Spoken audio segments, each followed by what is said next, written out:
had to leave work early, so my presentation is shorter, but it's okay because I talk so much. So each slide, just like stretch and stretch, or we get out a lot earlier.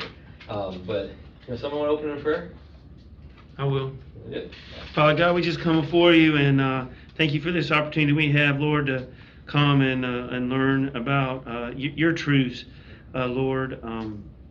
And we just turn this time over to you and pray that you send your Holy Spirit to help us understand more as we draw closer to you. For it's in Jesus' name we pray. Amen. Amen.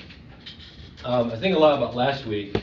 I told you they'd be here. And late. Is Tim's down there with Dylan. Dylan? Yeah, Tim and Dylan are there. So Tim's all like, I don't want to go. I haven't gone so long. They're gonna give me a hard time. I said, you got friends? All right, I'm you gone. Covered. Oh wait, no, never mind. All right, pizza. Thank you. So last week it was psychology. It was Freud, and I told you then. I think I've said it before for those who weren't here that my minor was psychology, and my plan was to go on to graduate school and get a degree in counseling.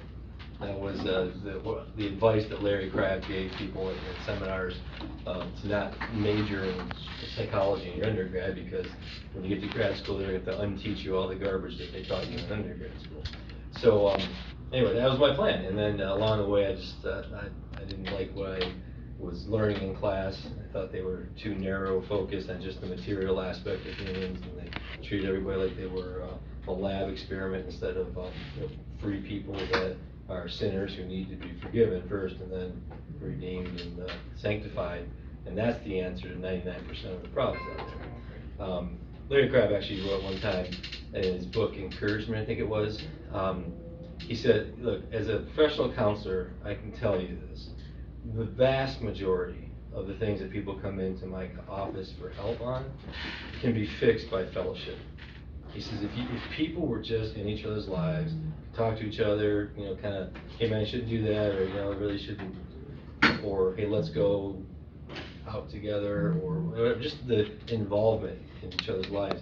He said almost everything. Now you do need professionals for psychoses and extreme neuroses, but he said even neuroses. Do you know the difference between those two? This was revelation to me. Neuroses is something that is, ooh, look at that, you get the Queen's chair. And neuroses is something that is seriously wrong. I mean, it's definitely a big deal, but it's because of life experiences that you've been driven to that. Whereas psychoses, you have a hardwiring problem. So it's like almost not your fault. It's like missing a gland, or it's something wrong physiologically, and so they classify those as psychoses because then obviously very different treatment plan.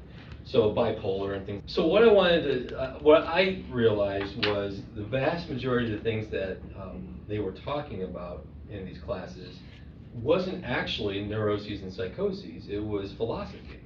They did such a good job of categorizing and trying to make everything into physical in terms of causes or treatment plans, where if you're a Skinnerian, you treat people like dogs and you just get them into habits that become, it's like a dog bark or a dog drools, the whole Pavlov's dog.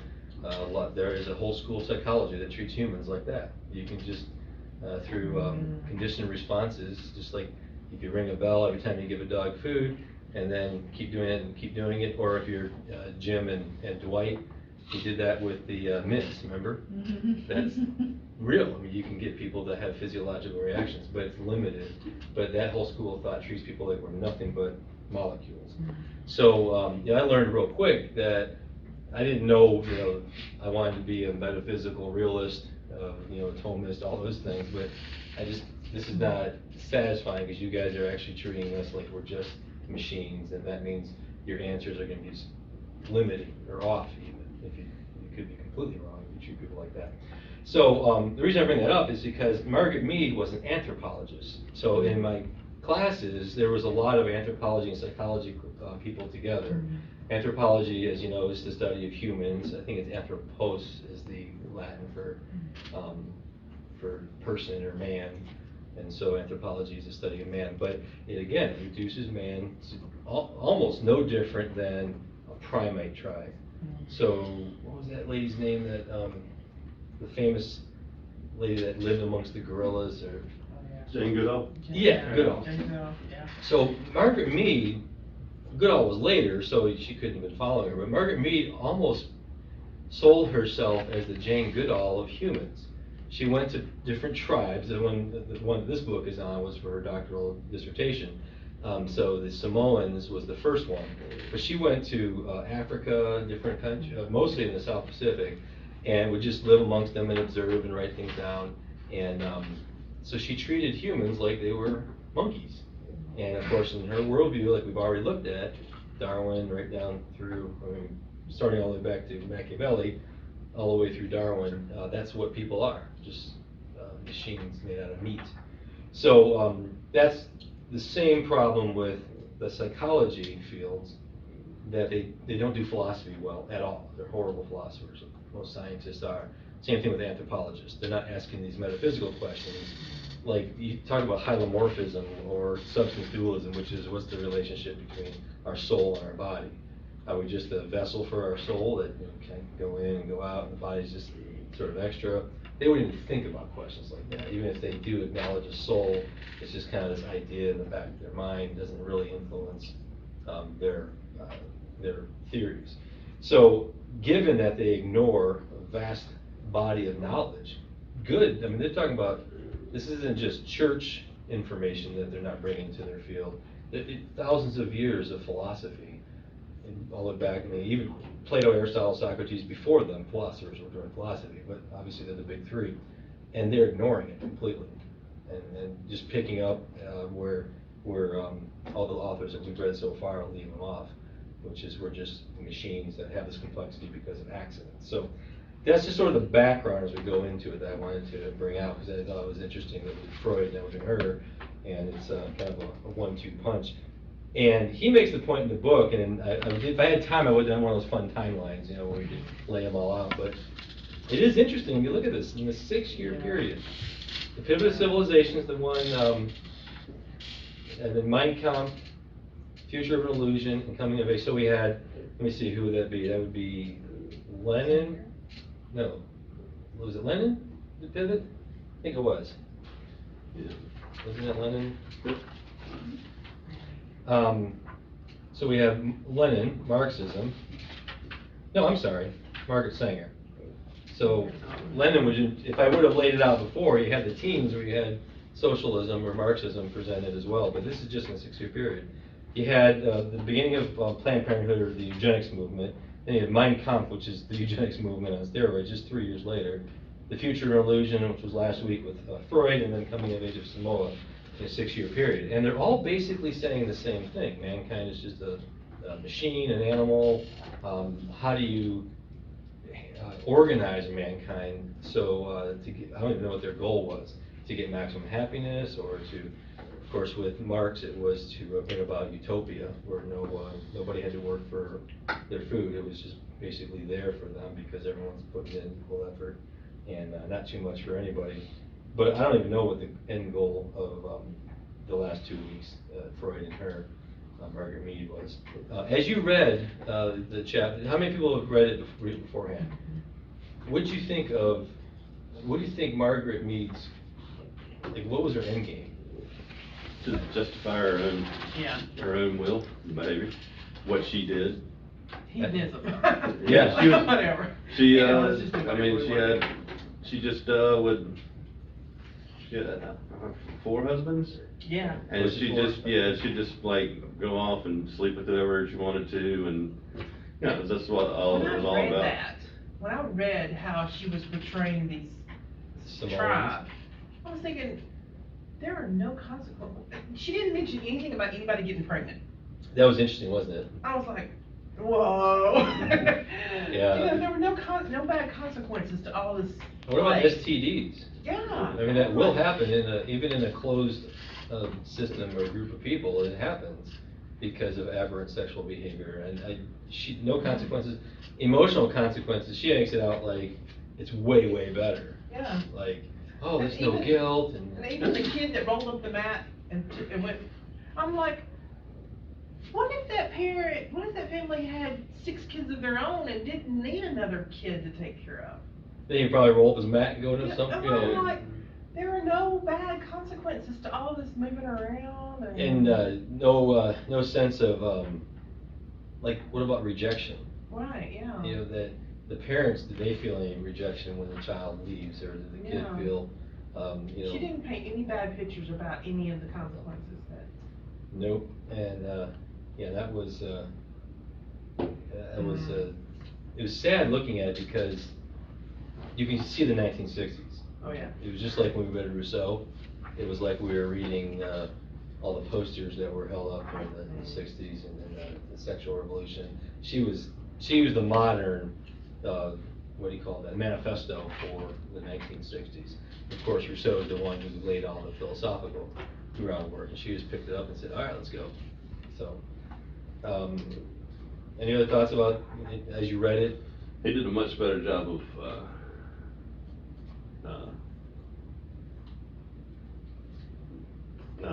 refuting this book than he does.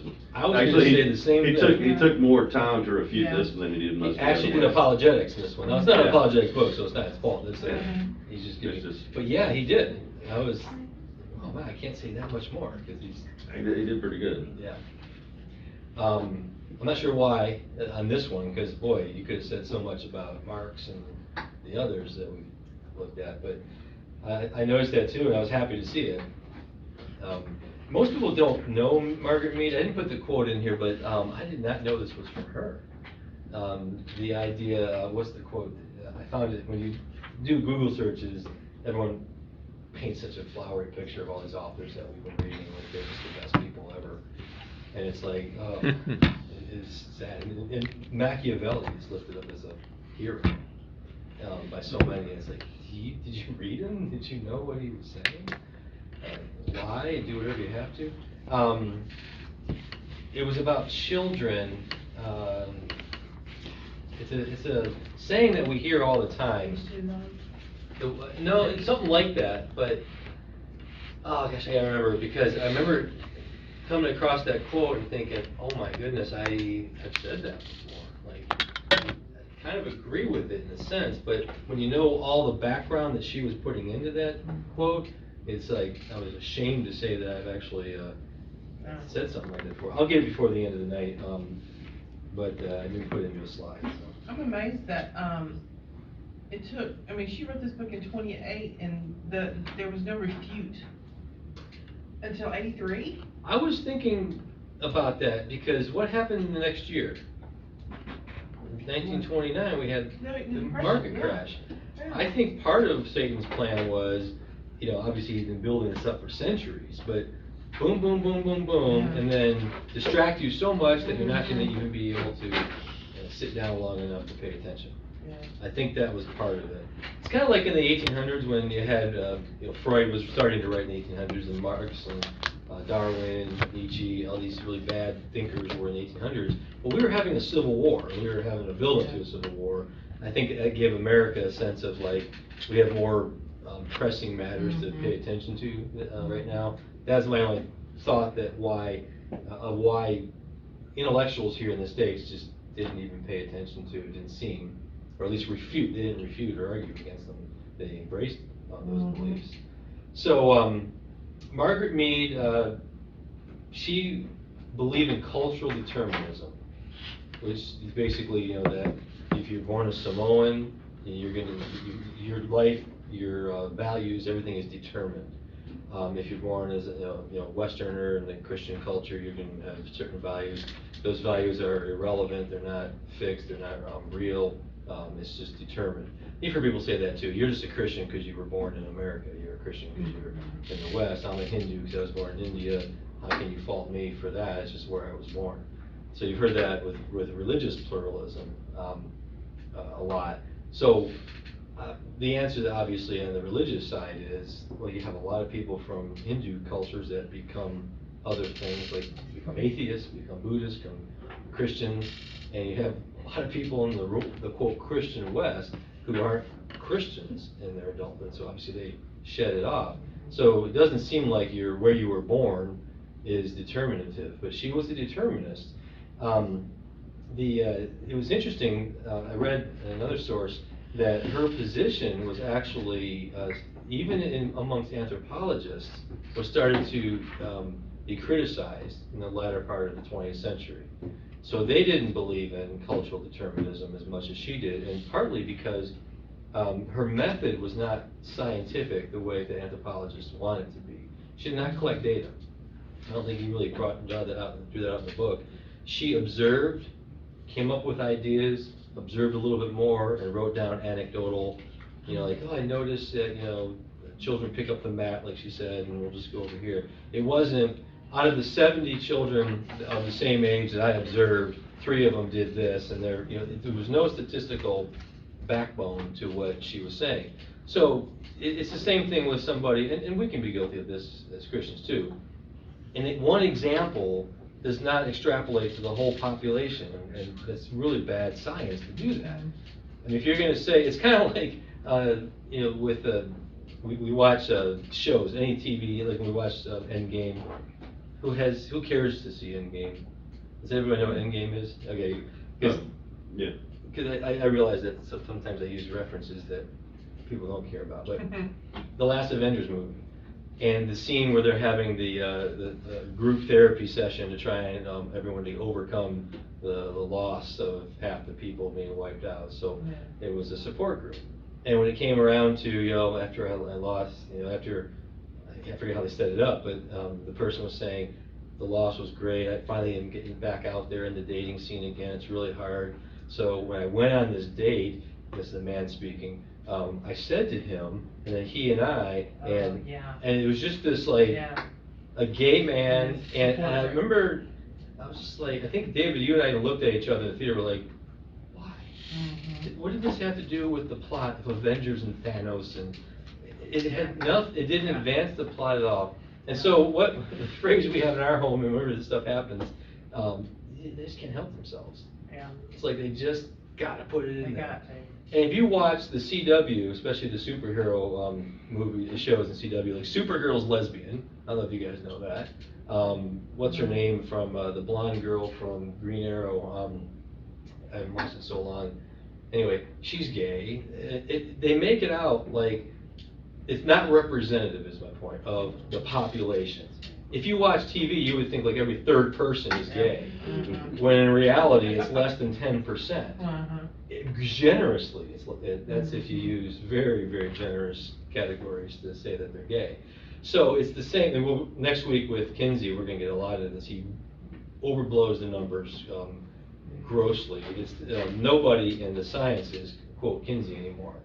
He's a popular person to quote, but he was sampling ex-convicts, people who served prison time, to determine what the sexual habits of American males are. Do you think maybe your data is going to be skewed? Don't get it. So any statistician is going to tell you that. You have to have a random sampling, and it has to be a large enough number to be statistically relevant. You can't just get a few. So that's what she was doing. Not only wasn't she gathering the data, so we have no idea the things that she wrote down, were these the anomalies even amongst the Samoans?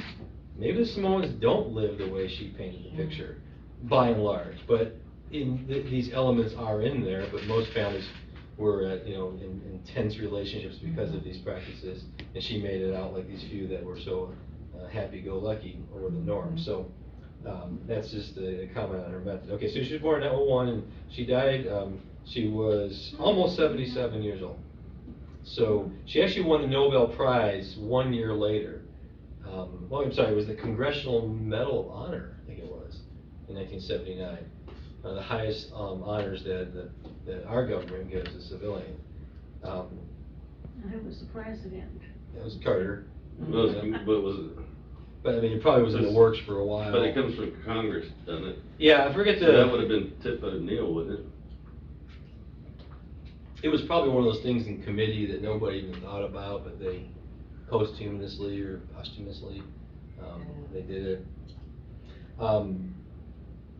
So, yeah, that's just a little side note that people want to admire and hold up as heroes individuals who stand out, whether or not the reason they stood out was good. They never asked the question of, did Margaret Mead do good for mankind? You know, I think it's a pretty obvious answer, no.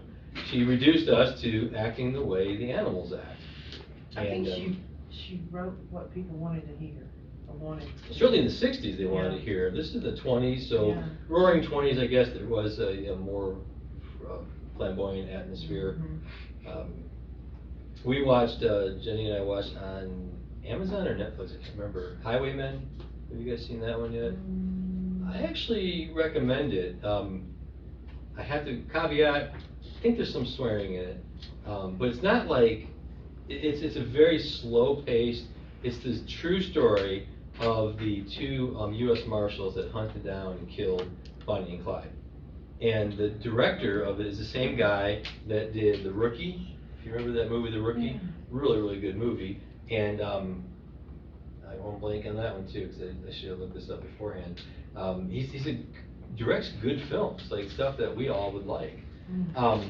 So anyway, the director made a point of saying, I'm not going to glorify, because the whole point of the story was, why are these two celebrities? They're murderers, they're cold-blooded murderers. They shot people that didn't have to be shot. So like they would hold up a convenience store and they would get away, they would have the stuff that they were robbing, and then they'd shoot the person. And they would do things like shoot them so that they're wounded, and Clyde or Bonnie would walk over because they were face down, and she would kick them over so that they'd be up looking at her so that they could see her pull the trigger and have that last moment of fear and dread before. These two were monsters. And 20,000 people came to Bonnie's funeral. 15,000 came to Clyde's. They were heroes, and this was in the Great Depression in the 1930s. So Jay and I were like, what? I thought this would be behavior from people in the 60s and 70s. This was like between the wars. I mean, this is the greatest generation that went and fought, that we herald as heroes, which they are for what they did in World War II. But those were the people who were worshiping Bonnie and Clyde. So they were serial murderers, not just spree killers. Right. And as far as I know, there was no rhyme or reason. They just wanted to kind of do what they wanted to do. They had a taste for blood, and so yeah, they would just they killed. I think only about, I say only, but 17 people I think were actually murdered by them. Wounded several others. But anyway, the point of the story was it gave me context. These are the books, this is what people were reading in the 20s that led to the mindset of the population. And of course, there was a lot of factors of the Great Depression. People were depressed. They were looking for something to put their hope into. And Bonnie and Clyde were exciting. They seemed to be fighting the power. Rebels. Yes, yeah. They were just victims of the time, like all of us are. That was the storyline. But I recommend seeing it, and probably, I guess not with kids, because I can't remember. John Lee Hancock? It's what? John Lee Hancock was the director? Is that who you were? Did he do Rookie? Let's see. His name. Is that something on It here? was a good movie. What, The Rookie? Yeah. Oh, I love that movie, yeah. Really, really good movie. True story, too. He likes doing true stories. There's another one that he did. Blind Side and The Blind Side, yeah, a Christian movie. So that's where I don't know if he's a believer or just got hired by Christians to do The Blind Side. I don't know, but his point was, as a director, he wanted to go the opposite direction of what the mass media did and the hysteria. Mr. Banks also. That's right, yeah, that's the other one I was thinking, Finding Mr. Banks. Mhm. So if you watch the movie, he doesn't have any close-ups of them until the very end when they get shot. Because he said, I don't want to make them human. They were monsters. And it's just him reflecting on it the whole time. So, after reading these books, go back and watch some historical movies, Amistad, Lincoln, it's just, you get a real sense. Actors in it. Oh gosh, yeah, Kevin Woody Costner, Woody Kathy Harrelson. Bates. Kathy Bates was the governor, yeah. Kevin Costner. Yeah, Kevin Costner's the main guy. Mhm. I think he's a Christian. Kevin Costner? When he spoke at Whitney Houston's funeral, I was like, he's talking like an insider here. The language he used, he would say things like, Whitney and I had a lot in common. Actually, we're both Baptists. And he just had a really good message. If you ever want to watch something that's moving, he gave a speech at her funeral that I thought was wonderful. like I said, she's an anthropologist. She wrote or co-wrote 23 books, so this was just the first. And just all basically pushing her thoughts in the same direction. Cultural determinism was her thesis, I guess. Reliance on observation rather than data. And like I said, because of the determinism and the lack of data, she was largely rejected, or she got a lot more scrutiny than some of the other authors that we've looked at. By her peers, she got scrutiny. So this is a quote from him. Margaret Mead wanted to find out whether, quote, rebellion against authority, philosophical perplexities, the flower of idealism, conflict, and struggle were difficulties due to being an adolescent or to being an adolescent in America. Was all this turmoil of adolescence natural or merely a Western thing? So, by categorizing things as Western and natural as two different categories, so what's her data set that she's looking at for natural? Primitive tribal group. Yeah. But why is that natural and Western not natural? She does no work, no philosophy to say, here are my arguments for why this group of people is representative of natural man. You know, thousands of years ago, this is what we all were. How does she know? She doesn't actually ever establish that. She's looking for the most primitive, the most natural, Yeah. and that was her goal. And When you look at the Western civilization, that was not, you know, she wasn't going to the, I don't know, Indian tribes or whatever they would consider the most natural. And what makes them think that the tribes, the Samoans and others, are closer to what man was thousands of years ago? They have no reason to believe that these Samoans also lived like this a long time ago. Maybe it's a relatively recent way of organizing themselves in society. Like she doesn't know. She just says, because it's not Western, and because they don't have, you know, or wouldn't have been cell phones back then, but they don't have electricity and the things that we have in the West, oh, then they're more natural to us. And there's a hint of Darwin in there too. Yeah. Because Yeah. they're closer to the monkeys. Yeah. They live closer to the way animals live. Yeah, And she kind of grouped with that whole civilization is evil type of grouping, you know. Without all of arguing those. for it. Yeah, that just. yeah. Of course, back to say Western civilization is evil, Mm-hmm. what do you have to first establish?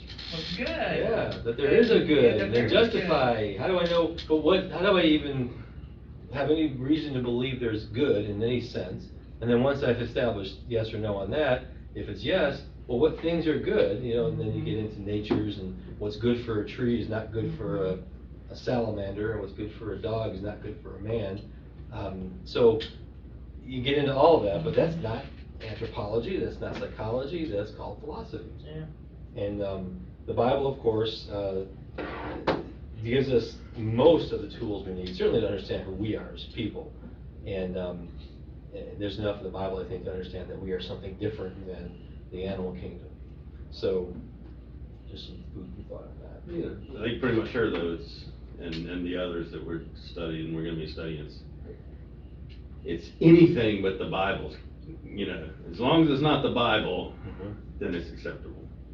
Which, from a negative side, looking at the tactics that they're using, that brings attention and actually, I think, is supporting evidence that classical apologetics is the way to do it. Because remember, classical apologetics doesn't say, well, here's what the Bible says. It says, okay, wait, back up here. Is truth real? Does truth exist? And of course, they're saying things they think are true, so you can, okay, if truth exists, does God exist? Does God exist? What kind of God? What are his attributes? Right down the line, things that we've done in this class for so long, that's why we do it that way. So that people like this can't just start mouthing off about religion and the Bible and say, whoa, back up. You got a lot of work to do before you start dismissing Christianity. Like, just step back, and the farthest back you can go is reality. The truth about reality is knowable, right? And the opposite of true is false. You know these things because if you deny them, you're actually using them. So that's why it's so profound to do it this way. And again, it doesn't mean that every person you talk to and every time you talk to them, you're going to go all the way back to truth. But the argument of why we believe that the book called the Bible is actually inerrant, and we know what inerrant means, is because of all the stuff prior. And it's important for Christians to remember that. Our culture today looks a lot more like Margaret Mead than it does, Billy Graham crusades. Did you say what her religious upbringing was? I couldn't find anything specific. She moved around. Her parents died. She moved to her uncle and decided to leave there. And I couldn't tell if it was because maybe he did something. It didn't say explicitly. But I was curious about that too. Yeah. There wasn't anything overt. Yeah, that's an interesting study that could be done. That we've already, people have done the studies that the majority of famous atheists, but they don't say this part, men have messed up relationships with their fathers. I wonder if you can find a statistical correlation with atheist women, Margaret Mead and Margaret Sanger. And I don't know. Maybe there's just not enough to study to know. But we've already seen that all these guys who were trying to throw away the idea of God, it looks like a psychological need to throw away or to explain something about their upbringing. So a neurosis as opposed to a. Yeah. These are all neuroses. Atheism is a neurosis. Yeah. This is from Wikipedia. Just one little sentence here. As an Anglican Christian, Mead played a considerable part in the drafting of the 1979 American Episcopal Book of Common Prayers. Wow, if I were an Episcopal, I would not want to stand close to that one. Well, no wonder they're having the troubles. You got Margaret Mead writing your book on common prayers. Wow. Man. So, okay, Episcopal, which we know that modern Episcopalianism is almost unrecognizable as a Christian denomination. Although they're starting to have a conservative resurgence out of just natural selection. If you don't believe this stuff is true, you're going to stop going to church. You're going to stop, giving your life to it. And those that are left come to church because they do believe it's true. And so eventually it could turn the tide. That's messed up. She wrote the prayer book for. Wow. Okay, so if you remember Hobbes, Rousseau, and Freud, of course Freud was dead, but Rousseau especially, he was the philosophical backbone. He actually did the philosophy bad because he didn't, justify things. But he talked about natures, human natures, and put some quotes up there. And we just started to try and dissect it by saying, okay, you're saying these things, but you haven't justified that. Remember that we highlighted the words that are good concepts, but he just breezes right by them without actually examining them. Calls human nature, natural man is like the animals. Okay, well, why?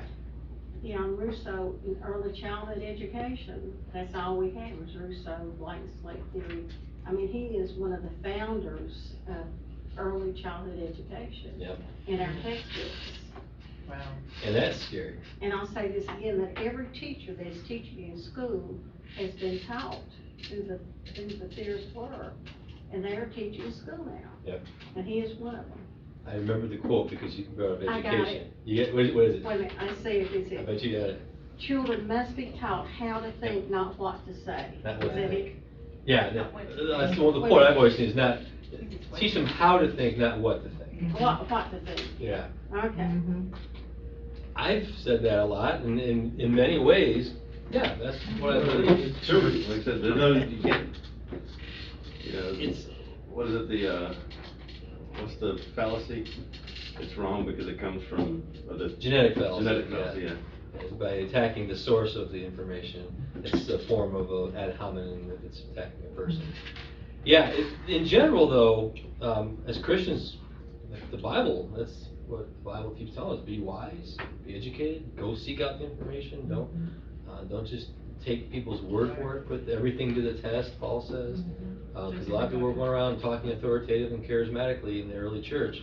Paul's like, don't listen to them, listen, just because they're persuasive, go and check it. And even the apostles, when they went to Berea, the Bereans were praised because they didn't accept what the apostles said at face value. They went and they examined the scriptures, and they're praised for it. Now think about that. The ordained, set apart apostles show up and say, here's what God has said. They have the authority to say that. because they did get direct revelation from God. And the Bible still praises people who say, well, okay, let me check, because if you're changing things, it sounds like, and I don't want to mess with what we hold to be sacred in Judaism. So, yeah, the Bible wants, God presents in the Bible, think, be critical, be open-minded, be charitable, as you're doing it, but seek truth. Who was it? A mind is, the dumb one, the mind's a parachute, it's best used when it's wide open. But the other analogy was the mind is like I think it was a claw or a jaw, it's best when it to be open, but clamp down on something ultimately.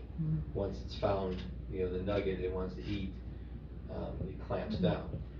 So that's a better analogy. So Hobbes, Rousseau, and Freud, I like it that he went through chronologically, and so we have a good, rich understanding of, Rousseau is in the background of Mead, and it's just assumed, like, oh, okay, yeah, Rousseau, he took care of all those questions about, whether we're just like the animals, right? So that's okay.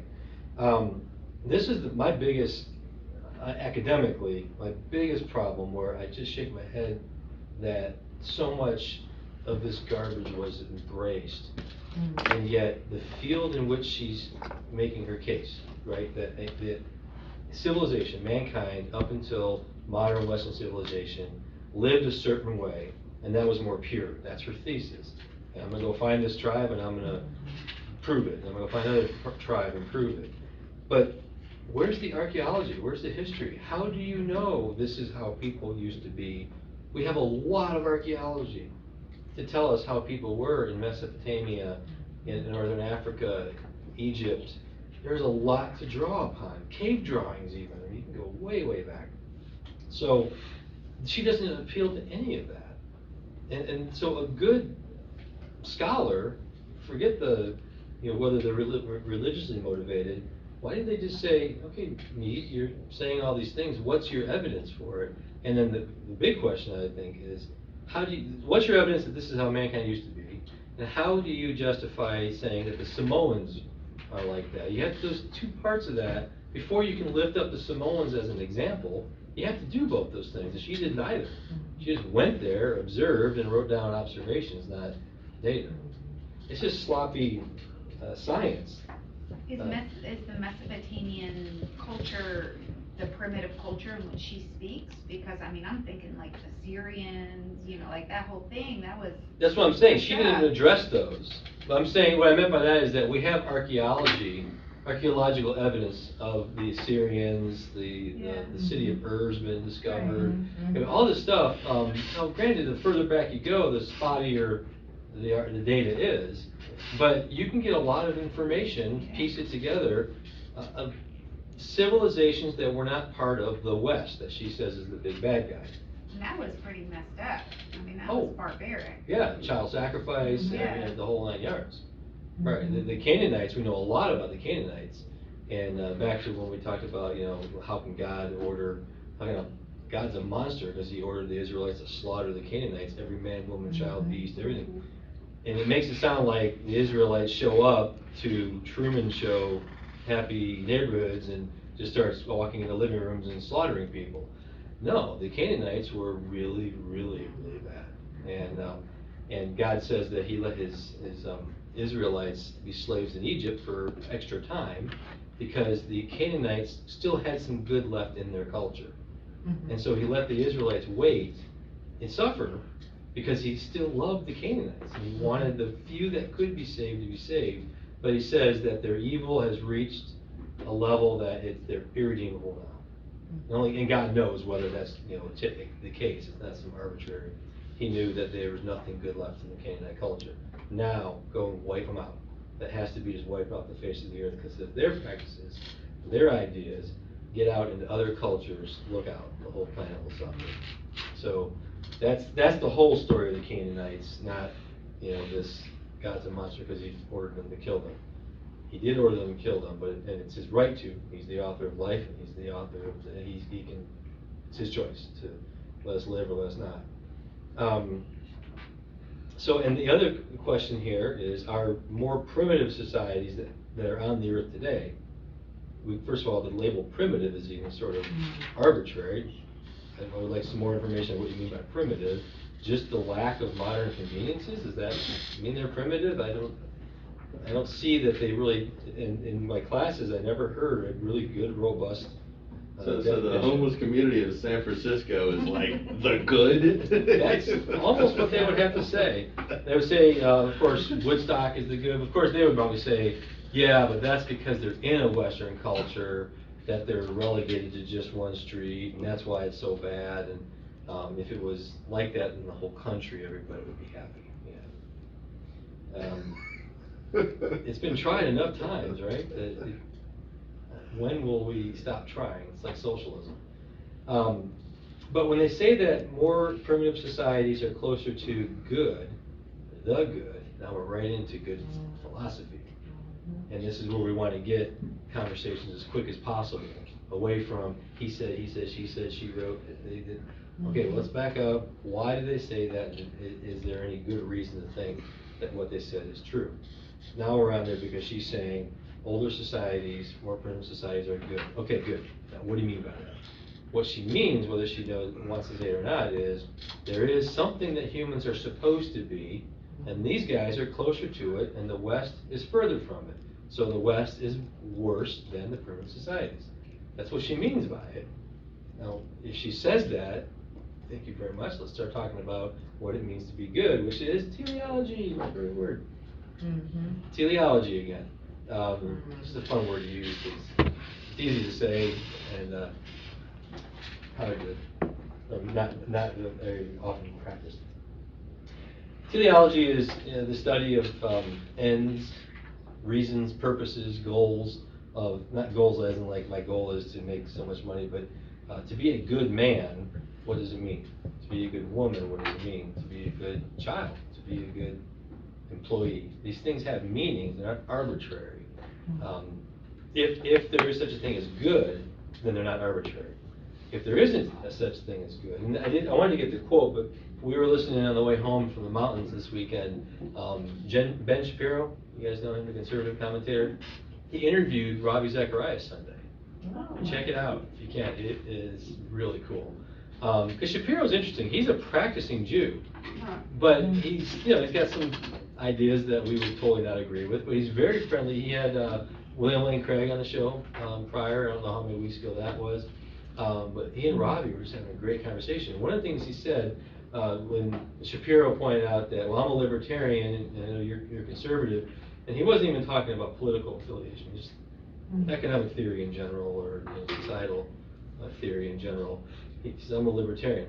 And so Ravi did a great job because they had already gotten through talking about good, the good. And so he says, okay, the reason that I don't subscribe to libertarianism, I'm paraphrasing because if Ravi said it, it was said the right way, and I'm going to butcher it. But, the reason I'm not a libertarian is this. Libertarians' first starting point is there is no such thing as objective truth. There's nothing transcendent. There's not a telos. So if that's your starting point, why is freedom for you to choose what you want out of life, why is that better than a dictator taking away that ability to choose? I mean, they're just different. You can't say this is good and that is bad unless you acknowledge that there is something that is transcendent. And as soon as you do that, you're not a libertarian anymore, you're a conservative. Because conservative political thought starts with there is such a thing as a good human being, and therefore bad human beings, depending on how close you are, different ways of being human. And therefore society isn't indifferent, just let you do whatever. Society gives freedoms, in the conservative political thought, gives freedoms so that you can choose the good and you're not coerced to do something that would be the bad. It's not to do whatever you want, it's the freedom to do the right thing. The pursuit of happiness is not a libertarian idea, but What was his response? he actually, Shapiro is interesting, he's not very expressionate, which maybe is a gift because he can get at it, but you didn't see the video, you were just hearing the audio. He was kind of interested, but deadpan with a slight interest, and he was like, I have nothing, his expression was, I can't argue with that, Can't that's a argue good with that, point. yeah. And he had led up to it by saying, I really respect conservative philosophy, and I know that conservative philosophers have a very rich pedigree for why they think the things they do. So he said, I respect that. I'm a libertarian, and these are the reasons. I hadn't really thought it through. That's basically it. But the conversation they were having was about his book. And his book, Robbie had praised him for being so thorough. Because I really enjoyed it. You've definitely done your homework and you've thought through these things. And so Robbie was pointing out one thing that he has yet to think through, I think. And that was the cool thing that might get him to start mentioning towards. You know, a believing Jew is, who's open to talking to Christians, that's a really, really good opportunity for Christ to change somebody. If they're willing to put themselves in front of. He's hilarious, dude. He is, yeah. We actually want him to come to the conference. We've talked to him about it. We have to do it right though, because he's not a Christian, and we would be. It's not like by inviting an atheist and debating them. We would be inviting this Jewish non-Christian to present. And so it gets a little stickier at an apologetics conference. So we thought maybe a special event or something, but you know, he's very, very articulate. I could not find the quote, and I swear it's from Augustine. So if anybody can find that on Wikipedia, maybe even, but I looked. There's a statement that was made a long time ago, and it was somebody who was, I think it was Augustine, working through original sin. So are we born with sin? Or is it we're born innocent and it's society and life that beats us up and beats us down, and you know, that's what drives us to become the horrible adults that we are. So what is it? Is it inbred? Is it inborn with us? Of course, the Bible says that you're a sinner from conception. So this person, his famous comment was, anybody who doesn't think that children are inherently sinful needs to go to a nursery and just hang out and watch. And you'll see toddlers mine, whack, you know, just basic dispositions that, oh, yeah, okay. And I wanted to get the quote because it's so cool that it came from, you know, the 4th century or something, if it was Augustine. I think it was. But if that's the case, then the starting point of society is that everybody is, one of the things that you can say about humans is that we're all sinners. We have this nature and we can't obtain it because of our own sin. That's what's stopping us, not economics. So Marx, you're wrong. Economics isn't the problem. It's only our sin that keeps us from being the perfect human beings, obtaining it. So, so Margaret Mead wanted to find out whether rebellion. Didn't I ever say that? Yeah. Okay. It was worth saying twice. That's why I put it in there twice, I guess. Technological ability is morally neutral. Question mark? A rogue is a rogue, whether he is armed with a club or an AK-47. I love the way you put that. There are primitive barbarians and sophisticated barbarians. I'm thinking of like the Flintstones, you know, or just the Captain Caveman. Remember? People remember that? I remember that. Oh. I did a quote. I said something the other day. What was that cartoon? The Great Race, was it? Where Yogi Bear was in it, Captain Caveman, all of the Hanna-Barbera cartoons, and it was just like a race across country. And anyway, I remember one quote from it growing up, or one repeated line. I said, "You guys had no idea what I'm talking about because I haven't showed you that one yet. I can't find it." So what Mead is saying is that the sophistication of the West, technological, economic, the way we've organized ourselves is so advanced and technical and complicated that that's the problem. Because see, we're bombing, we're doing this. She just came off of World War I, and so she's saying, look at, that's the evil thing. These Samoans weren't in World War I. They're not trying to bomb their neighbors or anything. Of course, I don't know if that's true. If you ever saw End of the Spear, if you have two primitive tribes that are after the same resources in the jungle, yeah, they get their weapons out and they take care of business. And one of the ways they take care of business, of course, clubs, like you said. So she's not even correct in her starting point that they lack this warfare, this propensity to violence, just because they don't have guns. They do have it. They have spears, arrows, clubs, whatever, rocks hitting on the head. Like in the story, the one with the boys that got shipwrecked, and Lord of the Flies. Lord of the Lord of the Flies. Flies, yeah. It was a rock that they Yeah. hit Piggy's head with. Yeah. So it just, the weapon's irrelevant, it's what's inside the heart of man. But I like it that Weicker brings out cannibalism.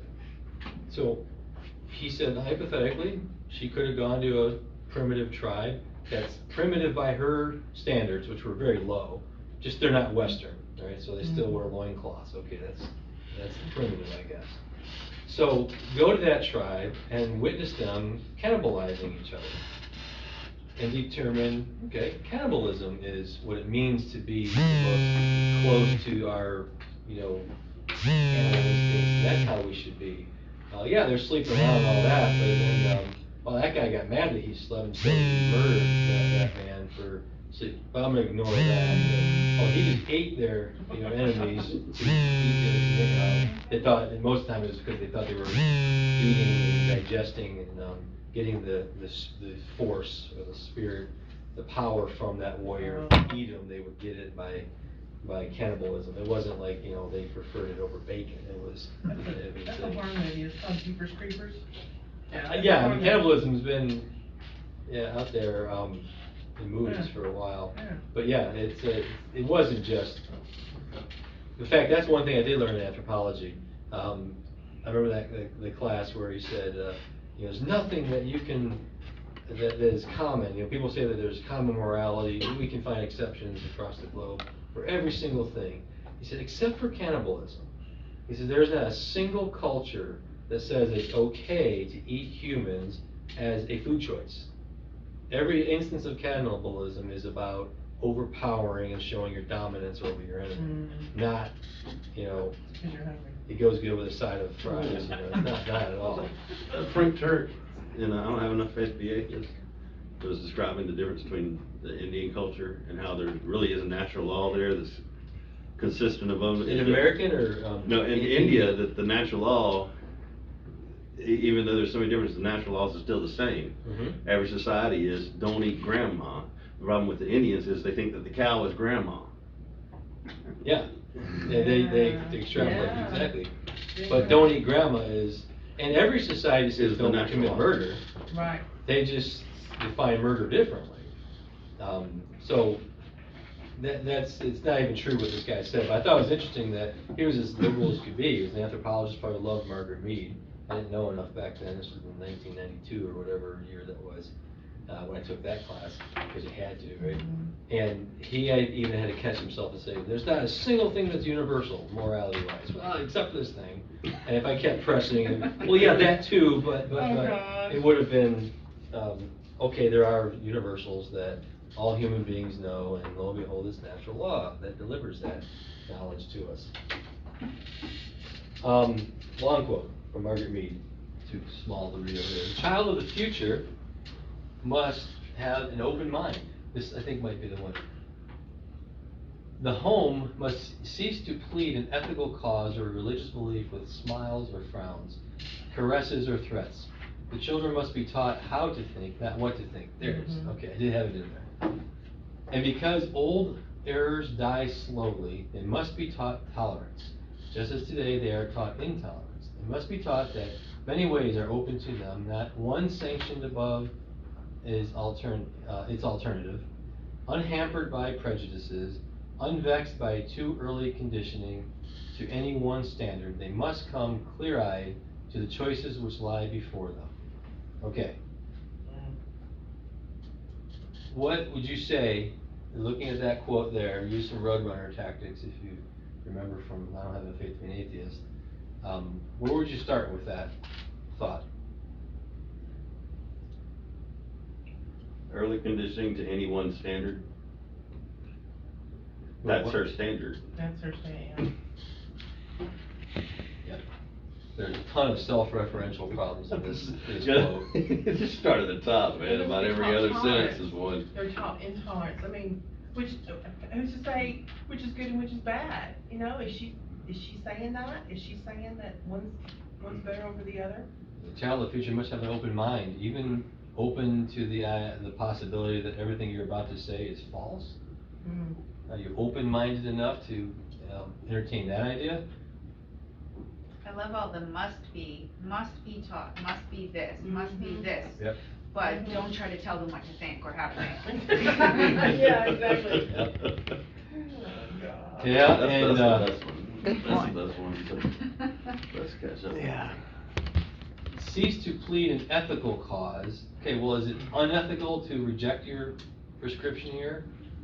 Are you threatening us if we don't do it? Because it has turned into threats in our culture. The law has come against us, and they are threatening us to accept a version of this or else. Okay, so it must be wrong then. And I love, Frank Turek does this very, very well. Tolerance, you don't tolerate somebody that you agree with.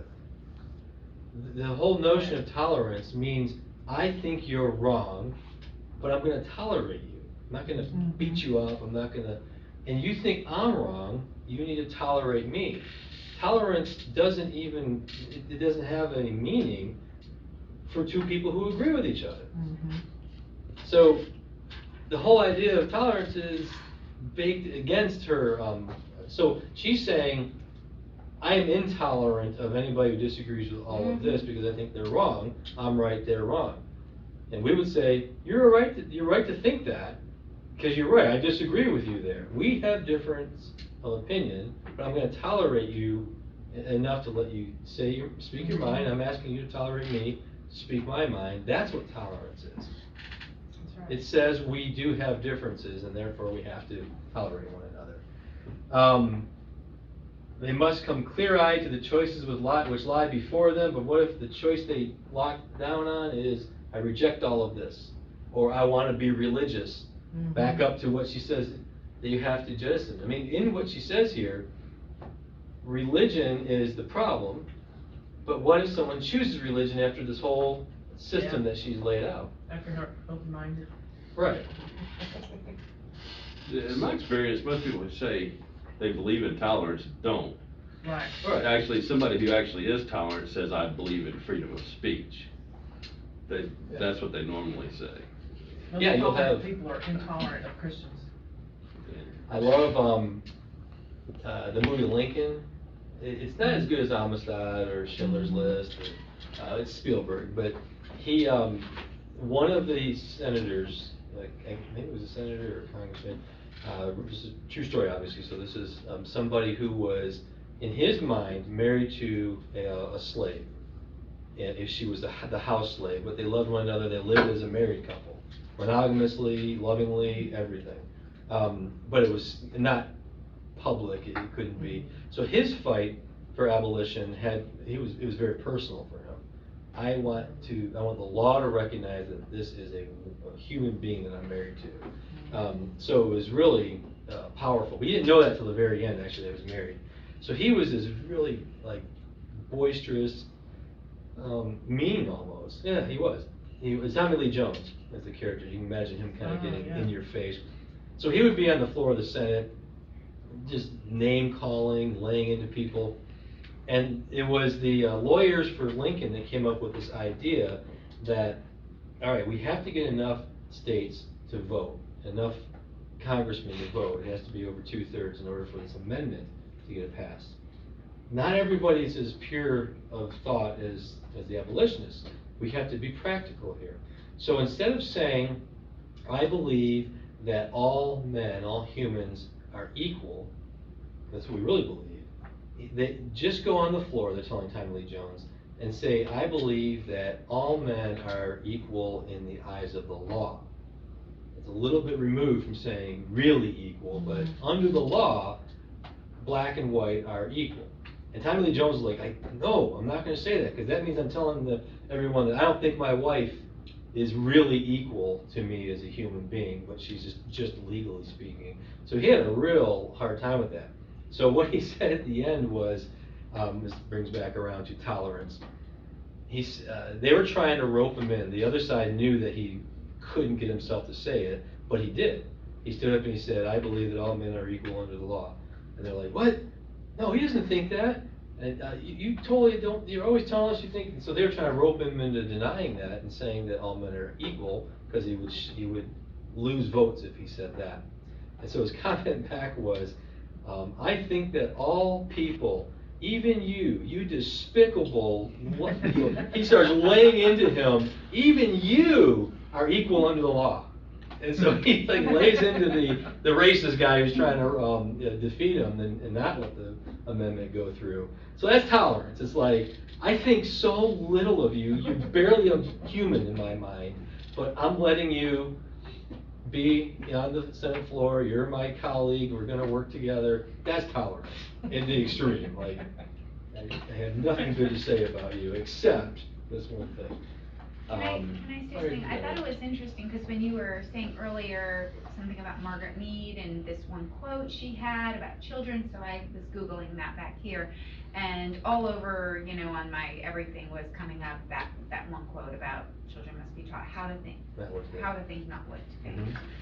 And I'm reading that, and like even you said, well, I found myself saying that, so at face value, that's what the quote that she's known for, right? You go out there, you're not reading the whole paragraph. And so it's so misleading because, as they're quoting her, it's, again, taken so out of context, because you read the rest of that paragraph and it is like completely erroneous in so many ways. Not so open-minded. Yeah, no, exactly. But you just read that one quote and I would say, yeah, I believe both. I believe they should be taught, how to think. That's philosophy, right? Yep. We're teaching them how to think. What we mean by it, we say teach them logic. Yeah. Teach them rhetoric. Classical education would say that.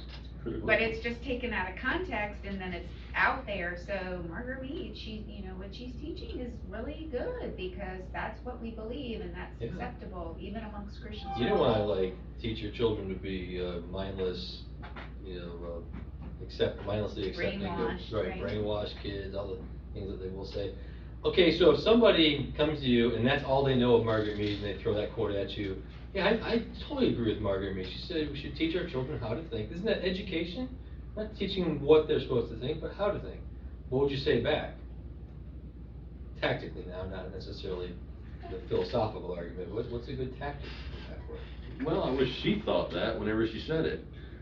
Because this is actually, right here is what she actually thought. All the musts. Yeah, is all this other stuff. I think that's the key, is bring them back to the whole context, like you said. Mm-hmm. Like sometimes I like this tactic where you say, I don't think you would actually agree with Margaret Mead if you knew the whole context of that quote. I'm just guessing, but pretty sure I have a better opinion of you than that.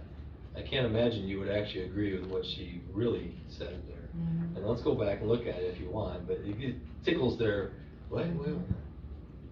You admire me enough to say that I wouldn't be a horrible person like Margaret Mead, but I don't know what she actually said. Well, let's go look at the quote.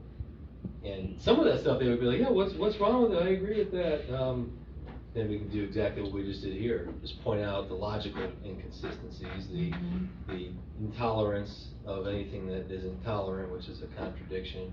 The fact that tolerance supposes that we do have differences, and that's okay, but it's okay that we are different. It doesn't mean they're both true.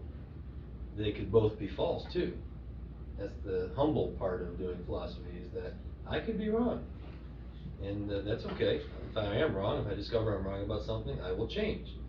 All of us, I think, as Christians who have grown in the Lord, we've had erroneous beliefs about the church, about God, about something, right? We've grown, and we don't believe the same things that we believed 10 years ago, 20 years ago. I certainly don't. And it's not usually because we really researched something and came to a wrong conclusion. It's because we just absorbed little bits here and there. It's like going through the buffet line, just picking a little bit of everything.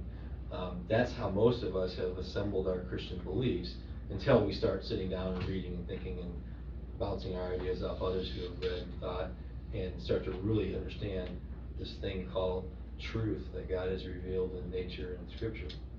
So, That's the whole story of it. So, Margaret Mead, back, the end. Next week we're gonna do, and this, it's almost like, do we really have to tell you, to a non-Christian trying to hold up this book as a good thing? Like, do you really think that? Because if you know what you're saying, and you say that Kinsey was good, you're kind of a sick person. I would go, it's one of the only books that I would go as far as to say that. If you actually know what he stood for, and the way he lived his life, that were a direct result of his system, and you think that's a good thing, you're a sick person. Because you are talking about child endangerment, childhood sexual abuse, kidnapping, sex slavery, horrible, horrible, horrible. And he was a proponent of, a practitioner of these things.